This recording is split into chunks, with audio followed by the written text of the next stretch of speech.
Hello guys, welcome back to our YouTube channel. आइए पहले हम आज का थोड़ा सा मार्केट को एनालाइज करते हैं। भी मार्केट ने कैसा मूव दिया। लगभग मार्केट फ्लैट ही ओपन हुआ है, जहां से हम देख सकते हैं ये फर्स्ट कैंडल है। मार्केट लगभग फ्लैट, ये कल का है, आज का देखते हैं। ये मार्केट हल्का सा गैप ओपन हुआ, ठीक है, और नीचे स्पाइक मारी इसने, तो फिर अगेन ऊपर चला गया, थोड़ा सा कंसोलिडेट किया। ये 1 आवर के ऊपर ये रेजिस्टेंस सपोर्ट लगाई हुई है मैंने, ठीक है। 1 आवर पे आपको भी दिखा देता हूँ, फिर आपको थोड़ा बहुत समझाता हूँ भी क्या आज का रहा मार्केट में, ठीक है। यहाँ से हम कर लेते हैं।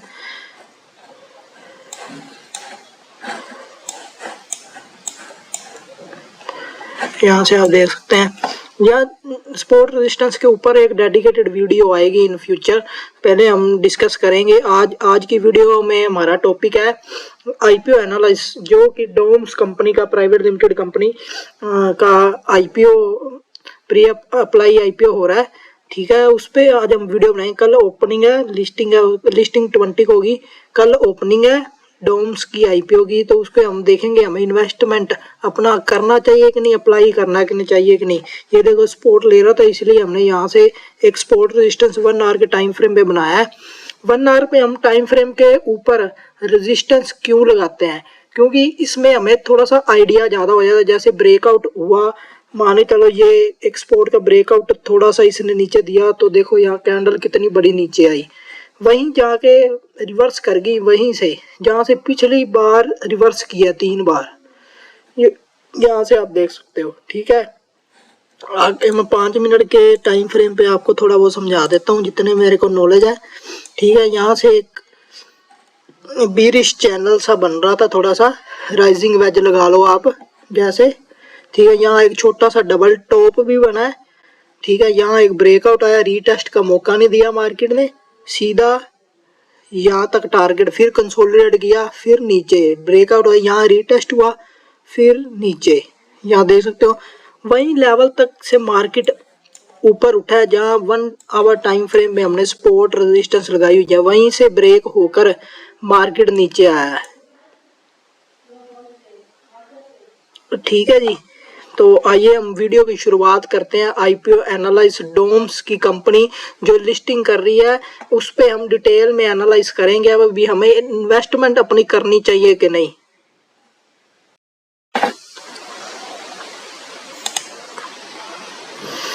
आइए वीडियो की शुरुआत करते हैं। सबसे पहले चित्तौड़गढ़.com की वेबसाइट पे हमने आ जाना है। फर्स्ट लिंक के ऊपर हमने क्लिक करना है, नीचे थोड़ा सा स्क्रॉल करना है।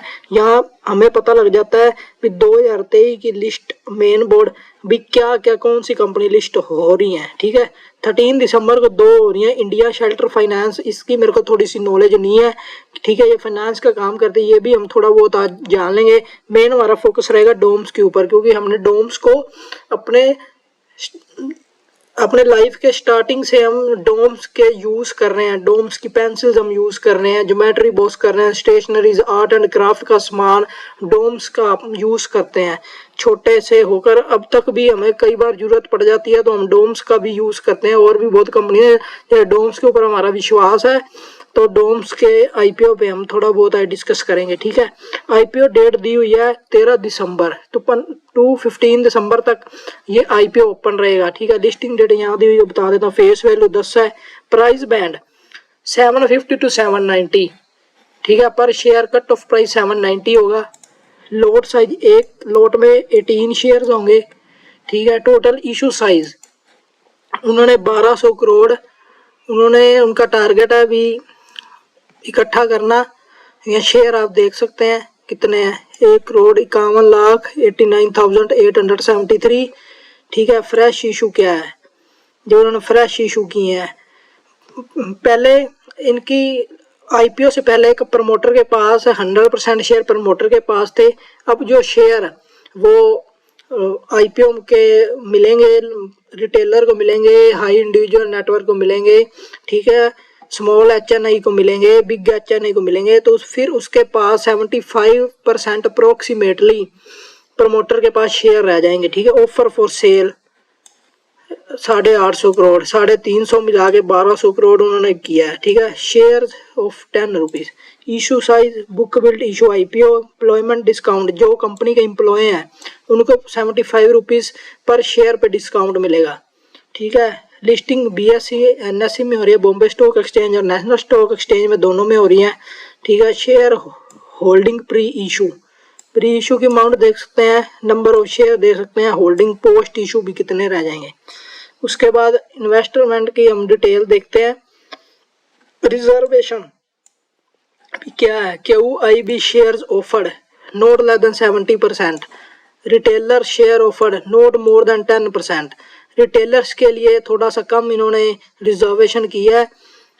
तो यहाँ नेटवर्थ इंडिविजुअल के लिए नॉट मोर देन 15%। ठीक है, यहाँ हम देख सकते हैं रिटेल मिनिमम एक शेयर एक लॉट से कर सकता है, मैक्सिमम 14 लॉट से। स्मॉल HNI मिनिमम 15 लॉट से, maximum 71 lots. Big HNI minimum 71 lot से। ठीक है, यहाँ से हम देख सकते हैं, यहाँ मैंने आपको डिस्कस किया था अभी, शेयर होल्डिंग प्री इशू 100% थे, share holding post issue 75% approximately रह जाएंगे। Company promoter of the company के promoter Santosh Rasiklal Raveshia, Sanjay Mansukhlal Rajani, Ketan Mansukhlal Rajani, Chandni Vijay Somaiya and Fabbrica Italiana Lapis and फिनियस पेफे। हमें क्या लेना इनके नेम से, हमें कंपनी स्ट्रॉन्ग दिखती होनी चाहिए तो हम अपनी इन्वेस्टमेंट करेंगे। ठीक है, आइए हम देखते हैं। ओपन डेट 13 दिसंबर, क्लोज डेट 15 दिसंबर, बेसिक ऑफ अलॉटमेंट हो जाएगी 18 दिसंबर, जैसे 2-3 दिन लगते हैं क्लोज IPO होने के बाद। रिफंड अगर किसी को बाय चांस नहीं मिला, बाय चांस क्या किस्मत है, जिसको मिल गया जिसको नहीं मिला। उसके बाद इंटीएशन ऑफ रिफंड 19 दिसंबर को अपने अकाउंट में रिफंड आ जाएगा। Credit of share demat account में 19 तारीख को ही शेयर हमें दिखेंगे। लिस्टिंग डेट है 20 तारीख। कट ऑफ UPI मंडेट का टाइम है 5 PM, 15 दिसंबर लास्ट टाइम होगा। ठीक है, investors can bid for a maximum 18 shares and a multiple thereof. The below table depicts the minimum and maximum investment, retail investor and a high digital net worth individuals in terms of share। ये मैंने आपको चीज़ समझा दी, आप screenshot लेके इसको आराम से देख सकते हैं। और चित्तौड़गढ़ नाम की वेबसाइट बहुत ही बढ़िया वेबसाइट है, यहाँ IPO की डिटेल हमें वहाँ डिटेल में मिल जाती है। जो कंपनी के बारे में थोड़ा हम पढ़ते हैं। इनकॉर्पोरेटेड कंपनी इनकॉर्पोरेटेड हुई 2006 में। ठीक है, company Doms industry limited, stationery का काम, आर्ट प्रोडक्ट कंपनी का काम, designing, developing, manufacturing, selling wide range of these products under flagship brand. अपने ही ब्रांड के नीचे इन्होंने इतनी सेल की है, इन डिवाइड किया हुआ काम इन्होंने, डिजाइनिंग, डेवलपिंग, मैन्युफैक्चरिंग। ठीक है, Doms along their with their brand and sub brand, इनके अलोंग विद ब्रांड और सब ब्रांड है C3 एमरिज फिक्स। ठीक है, ये इनकी सब ब्रांड्स की कंपनी है। The company offer stationery and art material to consumer which are classified into 7 categories. ये 7 तरह की कैटेगरी जो अपना इन्वेंट्रीज अपना सेल करती हैं। Stationery, art material, paper stationery, kit and combos, other supplies, hobby and craft and fine art products. जैसे कोई होते हैं, जैसे मान के चलो कोई बंदा फैशन डिजाइनर है, कोई प्रोडक्ट इनका यूज करता है, वो आर्ट प्रोडक्ट्स में आते हैं, क्राफ्ट में आते हैं। कोई पेंटिंग बनाता है तो क्राफ्ट का सामान यूज होता है, छोटे से लेकर बड़ा तक पेंसिल वगैरह यूज करता है, इनकी स्टेशनरी में आता है। ठीक है, आगे हम देखते हैं। Company has exclusive tie up with certain entities, certain companies के साथ ऑफ द फिला ग्रुप। ठीक है, of distribution, marketing and their product in South Asia. इनका टाई अप है फिला ग्रुप के साथ in South Asia. Okay, as of September 30, 2023 the company has a strong global multi-channel distribution network in over 45 countries। 45 country global multinational company है। 45 countries in USA, Africa, Asia Pacific, Europe and middle east. कितना इन्होंने अपना business फैलाया हुआ है।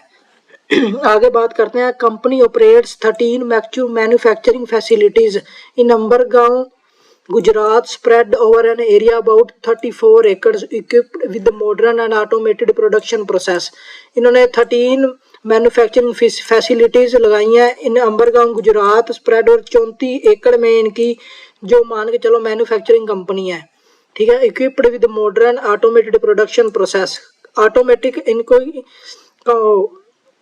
Machines वगैरह, one manufacturing इन बारी ब्राह्मा, ये डिटेल में दिया हुआ है कहाँ कहाँ इनका बिजनेस है, ठीक है। यहाँ दिया हुआ है भी कहाँ कहाँ इन्होंने अपने मैन्युफैक्चरिंग के प्लांट लगाए हुए हैं। आगे मेन जो सबसे इम्पोर्टेंट बात होती है फाइनेंशियल्स। फाइनेंशियल्स के ऊपर, फाइनेंशियल को देख के हम कंपनी का अंदाजा लगा सकते हैं भी कंपनी बढ़िया है, अच्छी नहीं है, ठीक है। आइए हम यहाँ से लेके यहाँ तक ईयरली डाटा दिया हुआ है, फिर उसके बाद मार्च टू सितंबर इन्होंने दिया है क्वार्टरली नहीं हाफ ईयरली, ठीक है। यहाँ एनुअली दिया हुआ है या हाफ ईयरली, क्योंकि मार्च 2024 अभी आई नहीं है तो यहाँ डाटा भी हमें मिलेगा नहीं। पहले हम इन 3 ईयर्स का डाटा हम डिस्कस करते हैं। एसेट्स है 457, फिर बढ़ गए, ये करोड़ में होता है डाटा, फिर अप्रोक्सीमेटली 500, फिर 639 करोड़ के इनके एसेट्स बढ़ रहे हैं, तो मान के चलो भी कंपनी अच्छी है, एसेट्स हमें अच्छे लगे। फिर उनके 6 महीने बाद देखो 2 साल में कंपनी के एसेट्स अप्रोक्सीमेटली डबल हो गए हैं, आप देख सकते हो। फिर रेवेन्यू की बात करें, रेवेन्यू 3 गुना हो गया है। 31 मार्च को थे 408 करोड़, 2022 में 686 करोड़, 2023 में 1216। यहाँ देखो साल में डबल, 2 साल में 3 गुना। अभी डाटा आया नहीं है तो यहाँ देख सकते हो आप 764, अभी डाटा आएगा तो और भी बढ़िया होगा। फिर आप आगे आता है प्रॉफिट आफ्टर टैक्स, टैक्स देने के बाद प्रॉफिट कितना बचा। 31 मार्च 2021 को माइनस में था, फिर बढ़ के सीधा 23 करोड़ बढ़ा 17 पे आ गया। यहाँ देखो कितना बड़ा profit, 102 crore.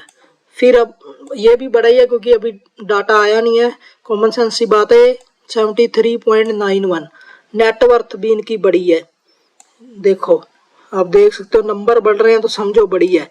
Reserves and surplus, उनके पास कितना रिजर्व्स पड़ा है, ठीक है। कोई सरप्लस होगा, कोई इन्वेंट्री होगी, सब कुछ बीच में आ जाता है रिजर्व्स के, ठीक है। 233, 246, 337, 341 टोटल। बोरिंग भी थोड़ी बहुत ही बढ़ रही है, तो एसेट्स भी बढ़ रहे हैं, तो कोई दिक्कत वाली बात नहीं अगर बोरिंग थोड़ी बहुत बढ़ रही है। आगे पढ़ते हैं हम ratios. P 43.91, market capitalisation 4793 crore, small cap company है। Return on equity 33.4%। Return on capital employed है, जितनी इनकी कैपिटल पे लगाते हैं कितना रिटर्न ले रहे हैं, 33%। डेब्ट टू इक्विटी 0.28, ये कम ही है। EPS earning per share 18.29, return on net worth 28.39। जो रेशोज होती हैं जो हमें बढ़ती रहनी चाहिए, जैसे रिटर्न ऑन इक्विटी हो गया, रिटर्न ऑन कैपिटल एम्प्लॉयड हो गया, रिटर्न ऑन नेटवर्थ हो गया, EPS हो गया, ये 15 से ऊपर होने चाहिए, 15 से 20 से ऊपर होने चाहिए। 30 के ऊपर है तो कंपनी बहुत ही अच्छी है, ठीक है। हम कंपनी में अपना इन्वेस्टमेंट कर सकते हैं। मैं कोई फाइनेंशियल एडवाइजर नहीं हूँ, मैं आपको अपनी नॉलेज दे सकता हूँ। I am not a financial advisor, this video is only for educational purpose. अगर आपको कुछ इन्वेस्टमेंट करनी है तो आप अपने फाइनेंशियल एडवाइज़र से कांटेक्ट कर सकते हैं जो रजिस्टर्ड होगा। मार्केट में स्कैम बहुत चल रहे हैं तो बच के रहना थोड़ा। अपनी अमाउंट कैपिटल किसी को नहीं आपने देनी, ठीक है। आगे हम अगली कंपनी डिस्कस करते हैं। अगली कंपनी हम कौन सी करें जो खुली हुई है, या इंडियन शेल्टर, ये सेम 13 दिसंबर को ओपन होनी है, ये हम थोड़ा बहुत पढ़ लेंगे। और मैं एक चीज़ और बता दूं, ये डोम्स का जो हमने ग्रे मार्केट प्रीमियम, ये हम अभी अवेलेबल नहीं है, ठीक है, क्योंकि अपकमिंग है IPO, और सब्सक्रिप्शन भी हम देख नहीं सकते, इसके लिए हमें कुछ वेट करना होगा। आगे हम इंडिया शेल्टर के फाइनेंसिस के ऊपर सीधा जाते हैं, फिर थोड़ा बहुत कंपनी के ऊपर पढ़ लेंगे, ये हमें ज़रूरत नहीं है पढ़ने की, 30 शेयर का लॉट साइज है, फेस वैल्यू 5 रुपीज़ है, 493 कट ऑफ प्राइस है। ठीक है, मिनिमम इन्वेस्टमेंट है 14,790।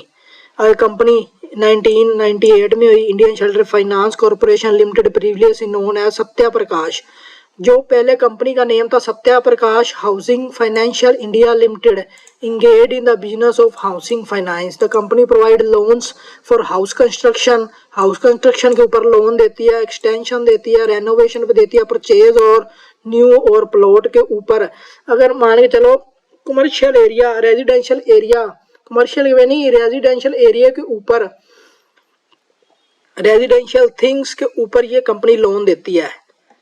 ठीक है, ये this company offer loans amount between 5 lakh to 50 lakh of 10 year 20 years period.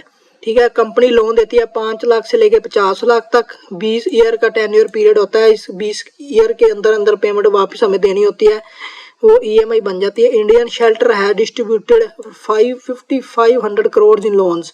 India shelter ने अभी तक 5,500 करोड़ लोन में बेच दिए हैं, हेल्पिंग फैमिली ओन एक्सटेंडेड और इम्प्रूविंग देयर होम्स। ठीक है, एज ऑफ सितंबर 30 the company has network 203 branches है across 15 states, presence in Rajasthan, Maharashtra, Madhya Pradesh, Karnataka and Gujarat. ये इंडिया लेवल का बिजनेस है। ठीक है, तो इन्होंने अपना ब्रांचेस खोली हुई है 203 ब्रांचेस। ठीक है, Indian shelter corporated limited is in house over 30 collection officer, 300 collection officer है इनके। ठीक है, as of March company borrow 90 home customer were first time home women and 71%। ठीक है, आगे हम फाइनेंशियल के ऊपर बात करते हैं। फाइनेंशियल इनके अच्छे लग रहे हैं,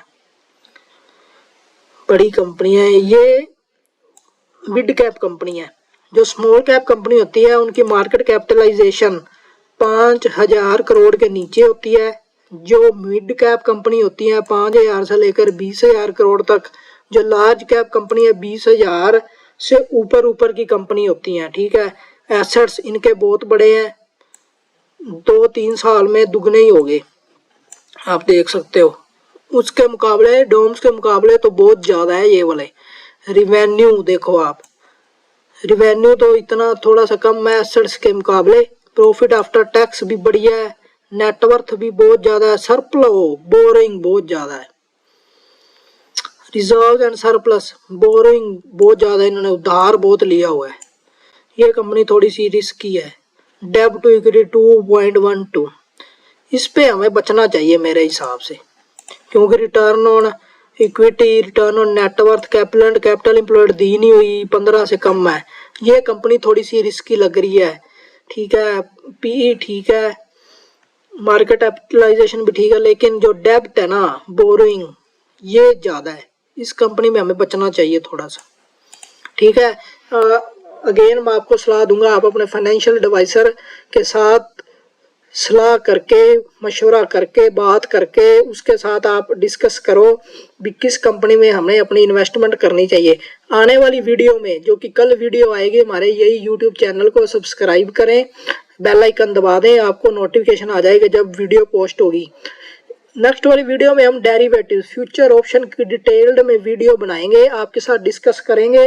लॉट क्या होता है, सी क्या होता है, पी क्या होता है, फ्यूचर कॉन्ट्रैक्ट क्या होता है, कैसे हमें लेना होता है। ठीक है, इसकी हम डिटेल में इंट्रोडक्शन वीडियो आपके साथ डिस्कस करेंगे। ठीक है, आइए मैं आज के लिए इजाज़त चाहता हूँ, जाने की बाय बाय। अगर वीडियो में कुछ गलत बोल चुका हूँ तो मुझे माफ़ करना, धन्यवाद।